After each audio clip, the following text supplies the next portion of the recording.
दोस्तों, यह कहानी है एक कब्रिस्तान की, जो एक बच्चे के साथ एक ऐसी घटना घट चुकी है। यदि आप इस घटना को पूरा सुनोगे तो आपके रोंगटे खड़े हो जाएंगे।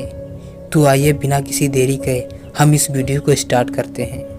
यह कहानी है अनीब की, जो एक 18 साल का बच्चा था, जो अपने बाबा के साथ एक छोटे से गांव में खुशी खुशी रहता था। उसके माता पिता उसके बचपन से ही गुजर गए थे। अनीब के बाबा बहुत बीमार थे, इसलिए उसको घर का काम चलाने के लिए उसे पैसे कमाने की बहुत सख्त ज़रूरत थी। इसलिए वह पढ़ाई ही नहीं कर पाया और घर का काम चला रहा था। एक दिन अचानक उसके बाबा की तबीयत कुछ ज़्यादा खराब हो गई और गरीबी की हालात में उसने अच्छे अस्पताल में अपने बाबा का इलाज भी नहीं करवा पाया और दुर्भाग्यवश उसके बाबा का देहांत हो गया। अनीब की मदद करने वाला उस समय कोई नहीं था। वह अपने बाबा का अंतिम संस्कार करने के लिए अनीब खुद अपने बाबा को कब्रिस्तान ले गया। कब्रिस्तान में वो अकेला सब कुछ कर रहा था। कब्र खोदते खोदते कब दोपहर से शाम हो गई और कब शाम से रात हो गई, उसे कुछ भी पता नहीं चला। जब वो अपने बाबा को दफनाने के लिए कब्रिस्तान की गेट की तरफ बढ़ रहा था, तब काफ़ी रात हो चुकी थी। हवा भी तेज़ी से चल रही थी। अचानक अनीब को किसी ने पीछे से धक्का दिया और बोला, "ईकू बेटा, कहाँ ले जा रहे हो हमें?" जब हमने उससे पीछे मुड़कर देखा तो उसके रोंगटे खड़े हो गए और वह बिना ठंड के मारे कांपने लगा, क्योंकि उसके पीछे कोई भी नज़र नहीं आया। आखिर वो आवाज़ किसकी थी? क्योंकि उसकी वो आवाज़ उसके बाबा की तरह लग रही थी, मगर उसके बाबा तो मर चुके थे। यह सब सोच सोच कर वह और ज़्यादा डर गया। सिर्फ अनीब के बाबा उसे ईकू कहकर बुलाते थे, इसलिए अनीब ने सोचा शायद उसके बाबा उसे पुकार रहे हों।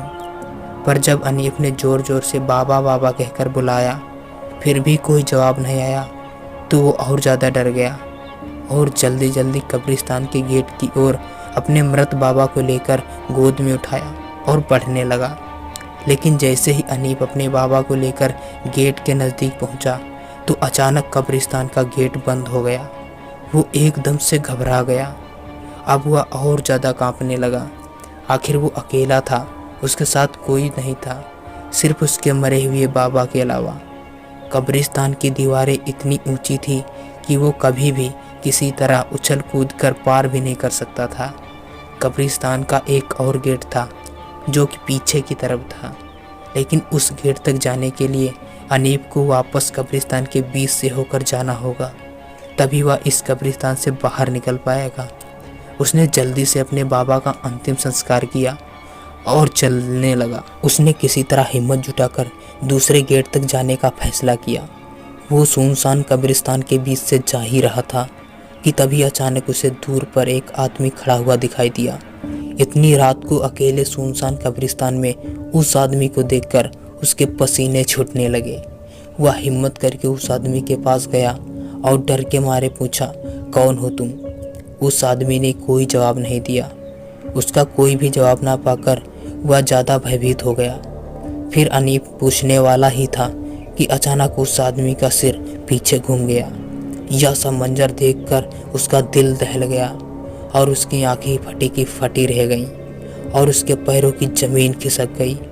वह डर के मारे और ज़्यादा कांपने लगा। उसने देखा कि उस आदमी की दोनों आंखें लाल थीं और चेहरा एकदम भयानक दिख रहा था और अनीब की तरफ एकदम वह देखे जा रहा था आदमी।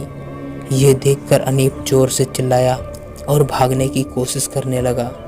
भागते भागते वो पेड़ के पास जा रुका। उसने पीछे मुड़कर देखा तो कोई नज़र नहीं आ रहा था। वह आदमी भी नहीं दिख रहा था। कुछ ही देर में चारों तरफ कोहरा ही कोहरा छाने लगा और कुछ अजीब आवाज़ें आने लगी। अचानक उसने कोहरे में एक औरत को उस कब्रिस्तान में भागते हुए देखा।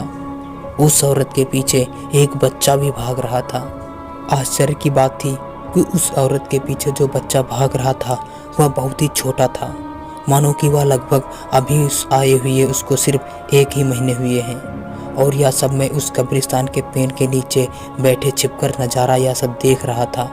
मुझे यह सब कुछ एक सपने की तरह लग रहा था, लेकिन उस बच्चे के पीछे एक और औरत भाग रही थी। तभी वो औरत भागते भागते अचानक रुक गई और अनीब की तरफ आने लगी। जैसे ही कोहरा हटा, उस औरत का चेहरा अनीब को साफ साफ दिखने लगा।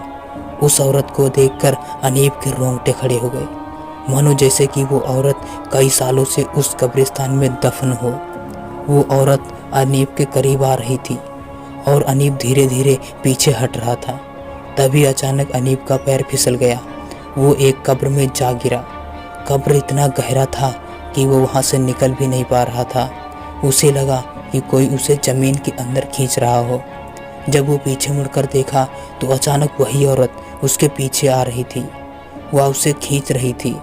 कब्र में उसका आधा शरीर ज़मीन के अंदर धंस चुका था। उसने मन ही मन हनुमान चालीसा पढ़ना शुरू किया कि तभी अचानक उसे लगा कोई उसका हाथ पकड़कर ऊपर खींच रहा हो, और वह बहुत जल्दी कब्र के ऊपर आ गया और वह जल्दी ही जल्दी कब्रिस्तान के बाहर भागते हुए चला गया। उसे समझ में आ गया था कि उसे ऊपर खींचने वाला उसके अपने बाबा या हनुमान जी थे। बाहर जाकर उसने कब्रिस्तान के गेट से देखा कि वो सब भूत चुड़ैल थे और ये देखकर सब हंस रहे थे। वह जान बचाकर अपने घर आ गया, मगर उसके बाबा के जाने का उसको बहुत बड़ा अफसोस था। वह अब अकेले रह गया था। आखिर उसके बाबा ही उसके लिए सब कुछ थे। अब उसका इस दुनिया में कोई नहीं था। दोस्तों, यह थी एक हॉरर कब्रिस्तान की स्टोरी। आपको कैसी लगी हमें कमेंट करके ज़रूर बताना, और ऐसी ही और कब्रिस्तान की स्टोरी जानने के लिए हमारे वीडियो को ज़रूर लाइक करें और चैनल को ज़रूर सब्सक्राइब करें। धन्यवाद।